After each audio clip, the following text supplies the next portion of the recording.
മിശിഹായിൽ പ്രിയമുള്ള സഹോദരി സഹോദരന്മാരെ, പ്രിയ മക്കളെ, ഇന്നേ ദിവസം വിശുദ്ധ ലൂക്കാ അറിയിച്ച നമ്മുടെ കർത്താവ് മിശിഹായുടെ പരിശുദ്ധ സുവിശേഷം 5-ാം അധ്യായം 17-ാമത്തെ വാക്യം.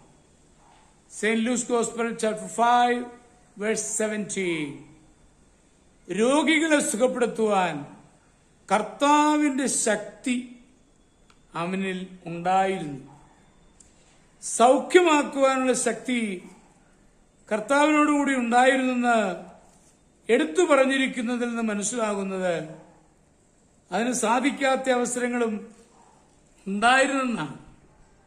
മറ്റിടത്ത് അവരുടെ അവിശ്വാസം കാരണമായി ഈശോ അതിശയപ്രവൃത്തികൾ ഒന്നും ചെയ്തില്ല എന്ന് വായിക്കുന്നു. നമ്മുടെ വിശ്വാസവും സഹകരണവും ഈശോയ്ക്ക് പ്രവർത്തിക്കുവാൻ ആവശ്യമാണ്. നമുക്ക് വിശ്വാസവും സഹകരിക്കാനുള്ള മനസ്സും ഒരുക്കവും ഉണ്ടെങ്കിൽ കർത്താവിന്റെ ശക്തി നമുക്ക് സൗഖ്യം തരുവാനായി പ്രവർത്തിക്കും. തന്നോട് സഹായം ആഗ്രഹിച്ച് അഭ്യർത്ഥിച്ചവരെയാണ് കർത്താവ് സൗഖ്യപ്പെടുത്തിയത്. ഈശോ ഒരു വീട്ടുവാതിക്കൽ വിളക്കുമായി നിന്ന് മുട്ടി വിളിക്കുന്ന ഒരു ചിത്രം നമ്മിൽ പലരും കണ്ടിരിക്കാം.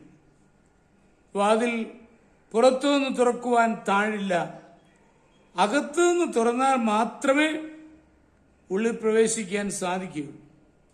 ചിത്രത്തിന്റെ രചയിതാവ് ഒരാശയം ഉൾക്കൊള്ളിച്ചിട്ടുണ്ട്.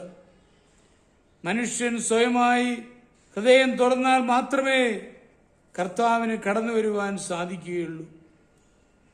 വിധവയായ ഒരു മാതാവിന്റെ ഏകപുത്രൻ ദൂരസ്ഥലത്ത് ജോലിക്കായി പോയി.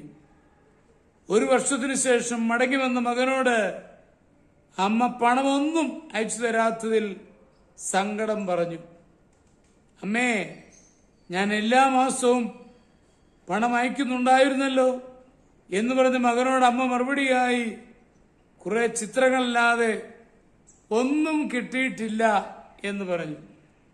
സൂക്ഷിച്ചു വെച്ചിരുന്ന ചിത്രങ്ങൾ എടുത്ത് കൊണ്ടുവന്നപ്പോഴാണ് മകന് കാര്യം മനസ്സിലായത്.